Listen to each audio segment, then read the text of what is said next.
Ce programme vous est offert par Ilco Cash.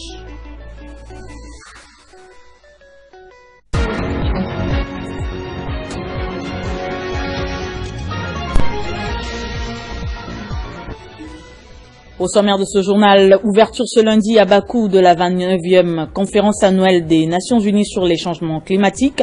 Le financement du climat est au cœur des discussions. L'objectif est de mobiliser des fonds pour aider les pays les plus vulnérables qui peinent à faire face aux impacts croissants des catastrophes climatiques.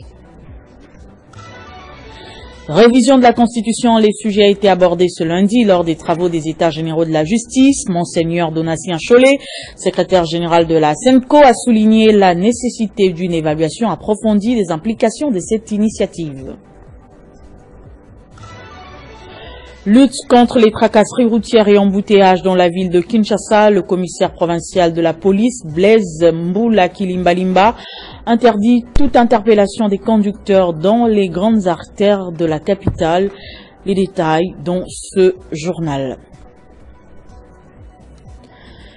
Très heureuse de vous retrouver sur Télé 50 pour l'essentiel de l'actualité. La première ministre Judith Suminwa Tuluka est arrivée ce lundi à Bakou, capitale de l'Azerbaïdjan, pour participer à la 29e conférence annuelle des Nations Unies sur les changements climatiques, COP29. Au centre des discussions, les enjeux cruciaux sur l'avenir de la planète Terre, notamment la mise à jour des engagements nationaux relatifs à la réduction des émissions de gaz à effet de serre et l'engagement à définir un objectif mondial de financement de la lutte contre le réchauffement climatique. L'avion de la première ministre s'est posé à Bakou vers 16h locales. À sa descente d'avion, Judith Suminwa Tuluka a été accueillie par Farid Gaïbov, ministre de la Jeunesse et des Sports de la République d'Azerbaïdjan, Eve Bazaïba, ministre de l'Environnement de la RDC, et Ivan Vangongimbi, ambassadeur extraordinaire et plénipotentiaire de la République démocratique du Congo, près de la Fédération des Russie, l'Azerbaïdjan et la Géorgie. La première ministre représente le chef de l'État, Félix Antoine Tshisekedi Tshilombo, à cet événement mondial qui vise à stimuler l'action internationale pour limiter les changements climatiques et à engager la transition énergétique selon un communiqué des Nations Unies. Au sommet de Bakou, Judith Suminwa Tuluka va porter haut la voix de la RDC, unanimement reconnue comme le deuxième poumon climatique du monde. Dans son agenda, des échanges de grande importance sont prévus, entre autres, avec Antonio Guterres, secrétaire général de l'ONU, et d'autres dignitaires mondiaux. La République démocratique du Congo, avec son immense potentiel en réserve d'eau douce, en massif de forêts tropicales humides et en tourbières, apparaît comme un des pays solutions dans la préservation du climat et en matière de transition énergétique, grâce notamment à ses réserves de minéraux stratégiques nécessaires à cette mutation. États généraux de la justice, les travaux se sont poursuivis ce lundi pour la 5e journée. Monseigneur Donatien Chollet, secrétaire général de la Conférence épiscopale nationale du Congo, a exprimé des vives préoccupations au sujet du projet de modification de la Constitution. Répondant à une question d'un participant, il a souligné la nécessité d'une évaluation approfondie des implications de cette initiative. Lors du 5e jour des États généraux de la justice, Monseigneur Donatien Chollet, secrétaire général de la SEMCO, a exprimé des vives préoccupations au sujet du projet de modification de la Constitution. Répondant à une question d'un participant, il a souligné la nécessité d'une évaluation approfondie des implications de cette initiative. Dans les conditions sociales actuelles, où on a besoin de beaucoup de moyens pour améliorer le social congolais, qui dit référendum, je cite ce mot, qui dit référendum dit élection. Qui dit élection, c'est beaucoup d'argent. Est-ce qu'on peut se le permettre au moment où on doit améliorer les conditions de l'enseignant, de l'infirmier, du policier et du social? Donc le problème, c'est l'opportunité. Et il y en a qui pensent au changement de la Constitution. Les États généraux de la justice se tiennent dans un contexte de tensions politiques et sociales visant à renforcer l'état des droits et à améliorer la gouvernance en République démocratique du Congo. Monseigneur Chollet a insisté sur le fait que la Constitution doit être un instrument au service de la paix et de la sécurité et que tout changement doit être effectué avec précaution et transparence. Il y en a qui pensent au changement de la Constitution. La Constitution que nous avons aujourd'hui, c'est un pacte républicain qui a résolu un grand problème de sécurité aussi dans notre pays. Cette intervention met en lumière le rôle actif de l'Église catholique dans le débat public congolais en tant que voix des moralités et des sagesses. Les évêques, en tant que guides spirituels, appellent à un dialogue inclusif qui prenne en compte les préoccupations de tous les Congolais. Dans un contexte où une révision constitutionnelle pourrait influencer les élections futures et la stabilité du pays, la position de la CENCO constitue un appel à la responsabilité et à la réflexion. Les discussions qui auront lieu dans les jours à venir seront cruciales pour déterminer l'avenir politique de la République démocratique du Congo. Révision constitutionnelle, toujours le parti cher au deuxième vice-président de l'Assemblée nationale, Christophe Mbosso Nkodia. La Convention pour la République et la démocratie dit oui haut et fort. C'était au cours d'une matinée politique organisée par le vice-ministre de la Justice, Samuel Bemba Kabouya, au stade Vélodrome de Kintambo, que cette annonce a été faite. Regardez. Les partis Convention pour la République et la démocratie, CRD en sigle, de Christophe Mbosso s'est prononcé ce lundi 11 novembre au sujet de la révision de la Constitution. Cette position du parti du deuxième président de l'Assemblée nationale est prise lors d'une activité organisée par Samuel Bemba Kabouya au stade Vélodrome de Kitambo. Une activité réunissant les différents débrouillards de Kinshasa. Décision du peuple, dans mon enseignant que le peuple a dit, donc changer la constitution, donc changer terre. Article 217, et la kisi, mukolo mususu, et singeli, mabele na bisonambu, tokata yango, et que soki toliki totika babakatiri. Bokili yango, balobi boye. Mungu azalaki premier ministre, ata yibaki, ata bomaki, bakoki kosambisa ye. Pour Samuel Bemba Kabouya, député national pour les comptes des CRD en sigle, porte-voix de son parti, la Constitution devra être changée pour élaguer certaines ambiguïtés. Dans le même registre, l'ARDEV, parti cher au gouverneur du Haut-Katanga, Jacques Boulakatoué, s'est prononcé en faveur du changement de la Constitution. C'est ce qui ressort du mini-congrès au Pullman Caravia, qui a rassemblé cadres et militants venus de 26 provinces de la RDC. Les temps forts de cette rencontre dans ce reportage. C'est un mini-congrès d'un parti qui vient juste de totaliser une année d'existence, mais qui pèse déjà plusieurs élus et des milliers de militants. La ville de Lubumbashi a accueilli ce 9 novembre 2024 des délégués venus des 26 provinces de la République démocratique du Congo.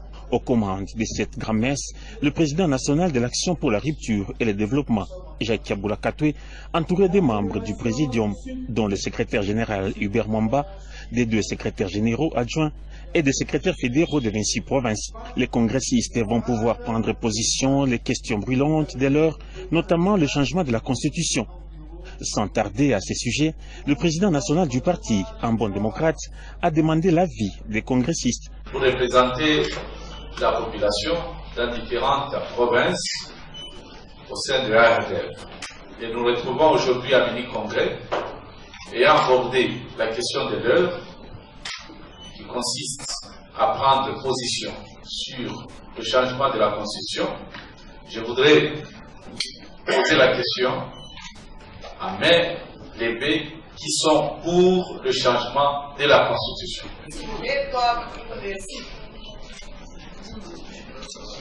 Ainsi, tous, à l'unanimité, ont adopté la position du président de la République. Il s'agit, selon les congressistes de l'ARDEV, d'une initiative salvatrice pour le développement du pays. Outre leur oui à la révision de la Constitution, les participants vont effectuer l'auto-évaluation de la marche du parti une année après sa création. Le gouverneur des provinces, Jacques Aboula Katoué, président national du parti, a dans son mot d'ouverture du mini-congrès rendu hommage au président de la République, Félix Antoine Tshisekedi, qui s'est investi pour que la RDEV soit acceptée comme parti membre de l'Union sacrée de la nation. Le camarade président a ensuite évoqué le parcours réussi, une année, par le parti, quels que soient les obstacles qu'il a réussi à surmonter. Il a également mentionné l'adhésion des milliers de membres, parmi lesquels plusieurs personnalités, sa réélection comme gouverneur et l'élection des députés et du siège des sénateurs. Par ailleurs, en toute légitimité, Jacques Aboula Katoué a réaffirmé son engagement de faire de ARDEV un grand parti de la République démocratique du Congo. Ainsi, la lourde charge d'installer le parti dans tous les territoires, villages et collectivités du pays a été confiée à tous les secrétaires fédéraux représentant le parti à travers tous les pays. Bien avant, ce parti politique a organisé une marche qui a consacré l'adhésion de la RDEV à la campagne de la révision de la Constitution. La marche est partie du nouveau siège fédéral sur l'avenue Mpolo jusqu'à l'amphithéâtre Silver Palace où il y a eu un grand meeting. Partie du nouveau siège fédéral de la RDEV au Katanga qui a réfugié du monde ce samedi 9 novembre 2024, la marche des militants de l'Action pour la rupture et le développement venus de tous les coins de la ville de Lubumbashi et du pays avec en tête le président national Jacques Aboula Katoué, accompagné de son épouse l'honorable députée Lydia Kembo, du secrétaire général Hubert Mwamba et d'autres cadres du parti, s'est ébranlé sous les avenues Mpolo, passant par Tchangalele et de la Révolution. Pour chuter à l'amphithéâtre Silver Palace, ici dans une ambiance de grande affluence, les milliers de militants de ARDEV n'est juré que par le nom du président de la République, Félix Antoine Tshisekedi Tshilombo, et de Jacques Aboula Katoué, les acteurs principaux du développement. Prenant la parole, l'autorité morale de ARDEV et gouverneur de province, Jacques Aboula Katoué, a démontré pourquoi l'ARDEV soutient la révision de la Constitution.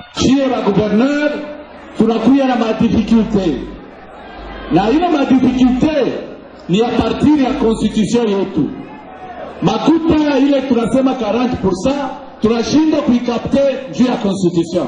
C'est pour cela que tulisema pour l'intérêt ya moye batoto ya Katanga ya Katanga, il faut appuyer initiative ile initiative ya kuchanger constitution yetu ya République démocratique du Congo. La position du chef du parti a trouvé un écho favorable dans le camp des militants et cadres du parti, ainsi que tous les mouvements et associations de ARDEV qui ont été appelés par le président national Jacques Aboula Katoué à prêcher partout les biens fondés du changement de la Constitution. Pour clôturer son intervention, le gouverneur et patron de l'ARDEV a exhorté la population à ne pas céder aux fauteurs des troubles. Il a martelé sur la nécessité de privilégier la cohésion et le vivre ensemble. Autre chose à présent, démolition des maisons à Bipemba au Kasaï oriental. Le gouvernement de la République a dépêché la ministre des Affaires sociales, Action humanitaire et solidarité nationale, Nathalie Aziza Mounana, pour assister les familles des victimes, s'enquérir de la situation et apporter des solutions idoines.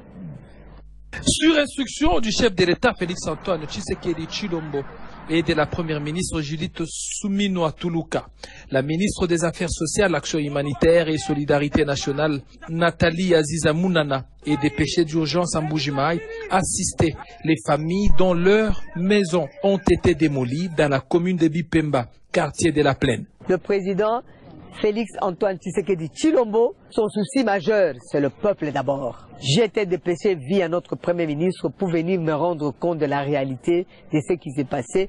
On a eu beaucoup de sons de cloche, mais le président de la République veut se rendre compte via le ministère des Affaires sociales, savoir la réalité de ce que vous avez vécu. Vous savez que nous avons un président social, un président humanitaire, un président compatissant, un président accessible et sur quoi un président qui a sa main sous son cœur.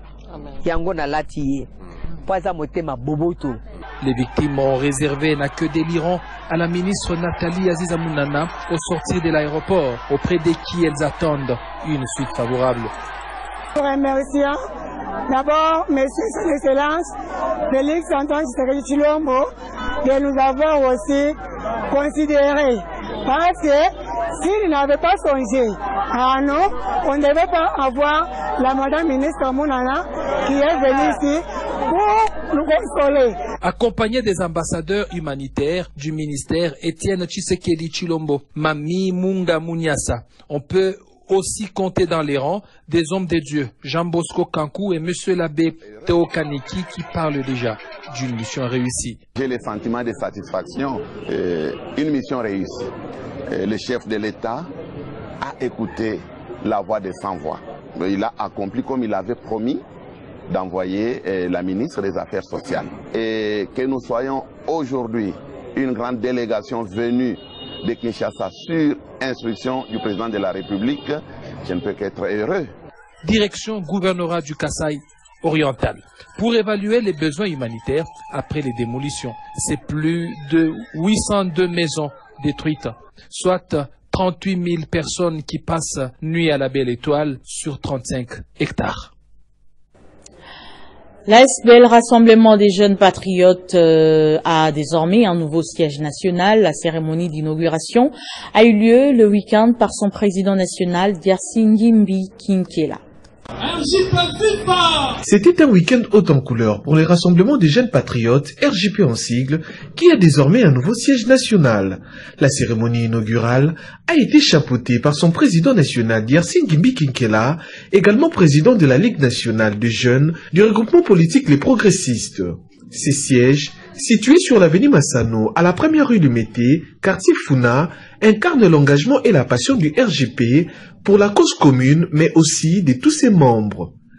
Diersingimbi Kinkela prononce son discours dans une ambiance conviviale, exprimant la détermination du RGP à travailler ensemble pour un avenir meilleur. En tant que président du RGP, je m'engage à faire de ces lieux un véritable carrefour d'idées, de créativité et de projets. Le RJP, en tant qu'association de jeunes patriotes, dans sa mission d'encadrer les jeunes désœuvrés et d'assister les femmes maraîchères, continuera d'appuyer la politique du chef de l'État, son Excellence Félix Antoine Tshisekedi Tshilombo, qui vise à rendre les jeunes de la République démocratique du Congo autonomes par la création de 6 000 emplois, en organisant des activités d'envergure telles que LK Challenge, une activité qui a mis en lumière la jeunesse entrepreneuriale congolaise. Je cite Voici Ebola, une activité qui a permis à 2000 femmes et jeunes filles de devenir autonomes.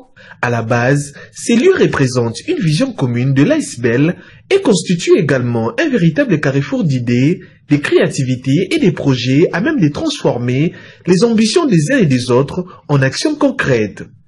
Interviendra ensuite la coupure du ruban symbolique.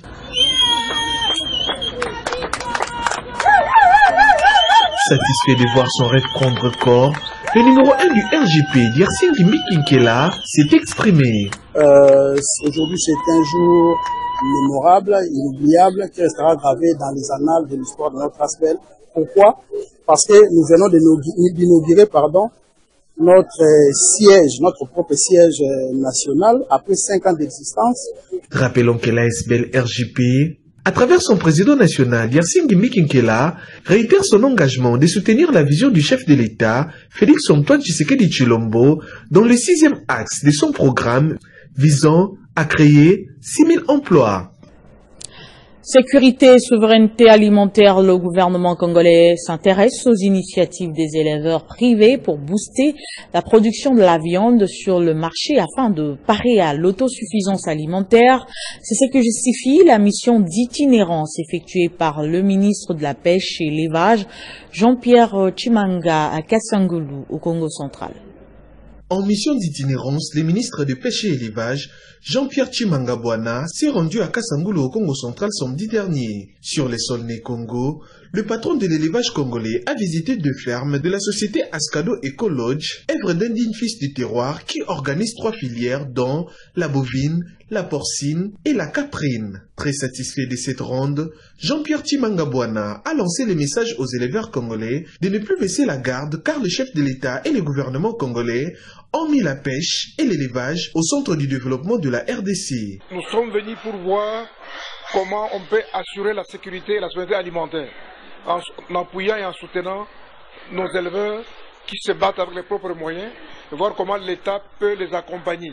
Depuis tout ce temps, j'ai visité les choses appartenant aux apparteniers. Ça, c'est pour un Congolais, un enfant du pays qu'il faut appuyer, qu'il faut vraiment soutenir pour qu'ils puissent aller de l'avant. Donc nous devons les appuyer en intrants, en subvention s'il le faut. Cette descente pour le ministre Jean-Pierre Tshimanga à Kasangulu consiste également à faire un constat sur l'alerte lancée par les services vétérinaires sur les probables maladies qui décimeraient les cheptels au Congo central. Il y a des maladies qui sont en train de décimer le cheptel. Je suis venu voir, puisque dans les prochains mois, nous allons lancer la campagne de vaccination pour lutter contre les maladies, afin que nous puissions préserver nos bêtes pour donner la nourriture à la population.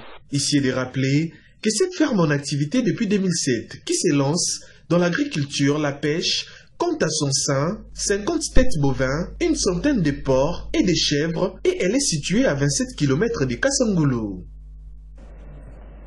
Préserver et restaurer la confiance dans les services de la santé par la population. L'inspection générale de la santé a débuté ce lundi les travaux liés à la revue des activités pendant 4 jours. Les participants venus de toutes les inspections provinciales de la santé réunies à Sultani River de Kinshasa réfléchissent sur tous les aspects de leur secteur autour du thème « L'inspection en santé à l'ère de la couverture santé universelle ».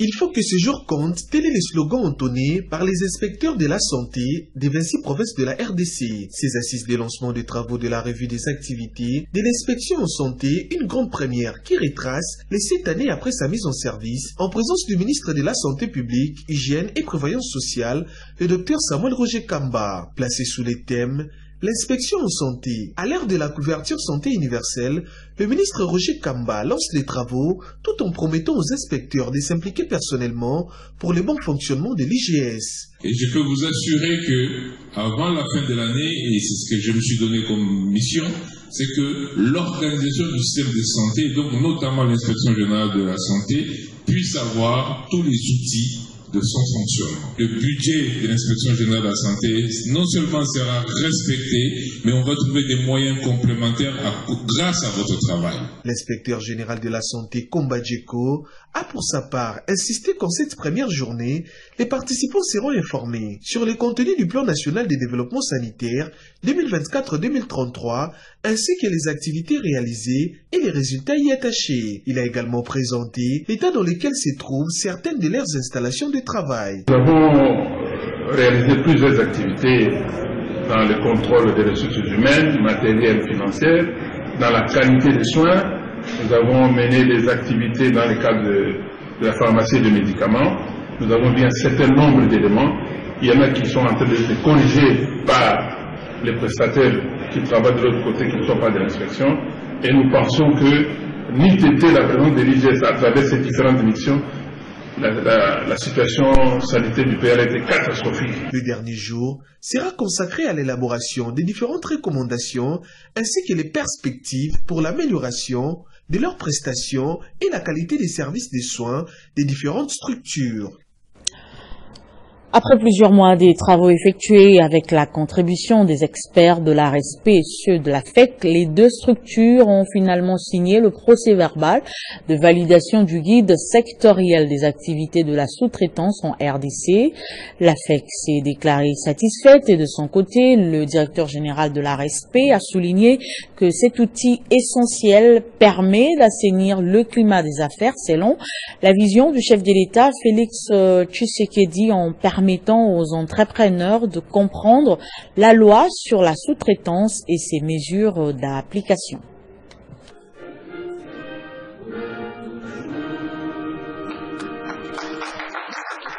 après des longues séances de travail qui ont duré plusieurs mois avec la contribution des experts de l'autorité des régulations de la sous-traitance dans le secteur privé et ceux de la Fédération des entreprises du Congo. Aujourd'hui se déroule dans cette salle, au siège national de la FEC, la cérémonie des signatures du procès verbal de validation du guide sectoriel des activités de la sous-traitance en RDC. Cela se passe en présence du représentant du ministre de l'Industrie, Petites et Moyennes Entreprises, devant un bel échantillon des opérateurs économiques.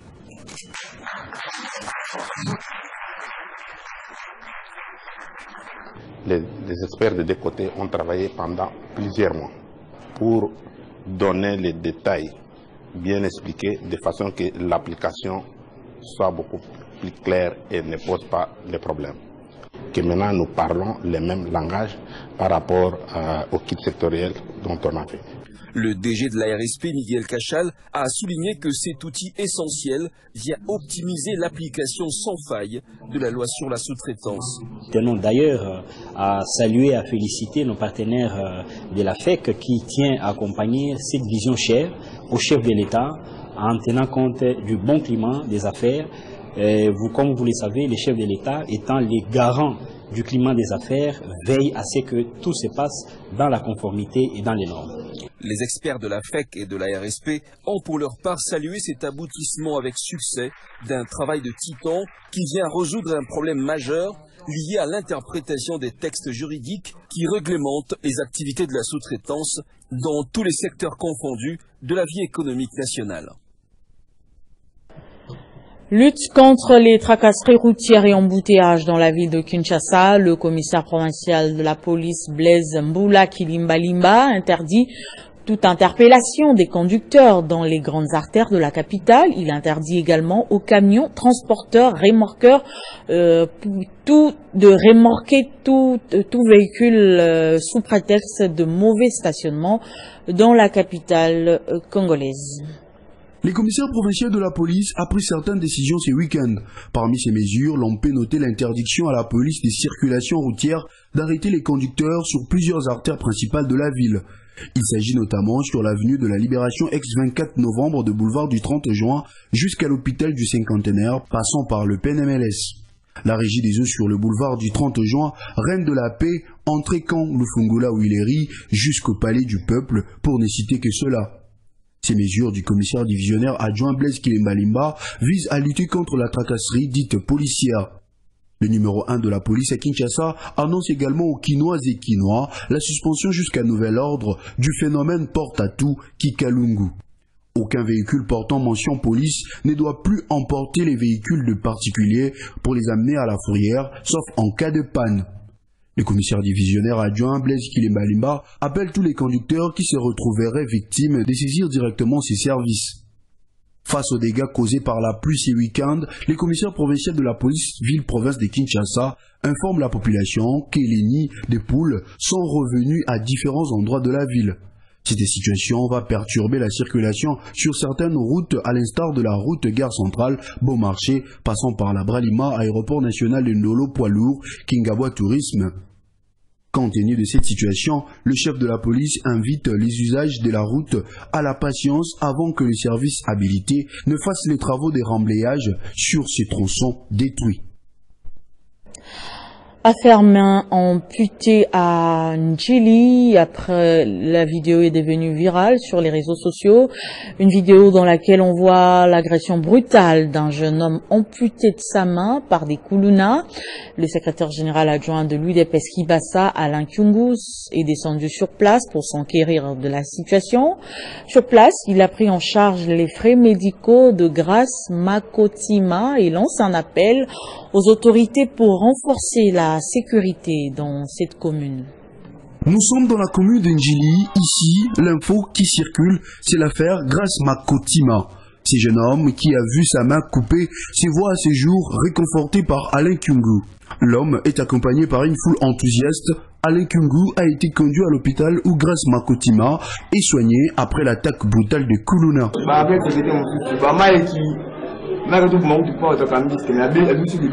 C'est lui que l'on surnomme l'espoir de Tchangu, vient exprimer sa solidarité envers les habitants d'Ndjili, confrontés quotidiennement à l'insécurité. Sur place, il a rencontré la famille de la victime et le personnel médical pour une assistance financière et en a profité pour interpeller les autorités. La réflexion, c'est de savoir pourquoi il y a ce phénomène-là. C'est vraiment d'interpeller toute la société, l'État congolais, je veux dire les autorités provinciales, pourquoi il y a ce phénomène. Ça, c'est la première réflexion. Ce phénomène est, à mon sens, lié au fait que la jeunesse est quasiment laissée à elle-même. Donc, il faut trouver des mécanismes pour réinsérer la jeunesse, la former et puis trouver du travail à tous ces jeunes qui se livrent à la délinquance. Et donc, en fait, c'est d'ici l'occasion pour moi de lancer un appel à toutes les autorités de multiplier les voies et moyens. Les voies et moyens pour justement amener beaucoup plus de sécurité dans la zone ici. Si on me dit que ce que j'ai appris, c'était en pleine journée. Vous, en pleine journée, si la délinquance, on peut amputer la main à quelqu'un en pleine journée, c'est que la délinquance a atteint un niveau qui nécessite une réflexion urgente. Intensifier les mesures de sécurité dans cette zone permettra à la population de de circuler librement. Par ses gestes de cœur, réaffirme son engagement à œuvrer pour la sécurité et le bien-être des résidents de la commune de Ndjili. Une page noire dans ce journal décès ce lundi à Paris en France du guitariste congolais Antoine Nedoulé, mieux connu sous le nom de Papa Noël Nedoulé à l'âge de 84 ans. La nouvelle a été confirmée par un post sur Facebook de son fils biologique Toussaint Nedoulé. Avec plus de 60 ans de carrière musicale, Papa Noël Nedoulé était considéré comme un des véritables gardiens de l'architecture de la rumba congolaise. Bon Samaritain et autres titres intemporels comme Yanono, Bel Ami, Siska chérie de mon cœur font partie des standards de la rumba congolaise sur les deux rives du fleuve Congo. Tout de suite le rappel des titres. Ouverture ce lundi à Bakou de la 29e conférence annuelle des Nations Unies sur les changements climatiques. Le financement du climat est au cœur des discussions. L'objectif est de mobiliser des fonds pour aider les pays les plus vulnérables qui peinent à faire face aux impacts croissants des catastrophes climatiques. Révision de la Constitution, le sujet a été abordé ce lundi lors des travaux des États généraux de la justice. Monseigneur Donatien Chollet, secrétaire général de la SENCO, a souligné la nécessité d'une évaluation approfondie des implications de cette initiative. Et puis, lutte contre les tracasseries routières et embouteillages dans la ville de Kinshasa. Les commissaires provinciaux de la police, Blaise Mboula Kilimbalimba, interdit toute interpellation des conducteurs dans les grandes artères de la capitale. Vous avez suivi les détails dans ce journal. Merci de votre attention soutenue et surtout restez fidèles au programme de Télé 50.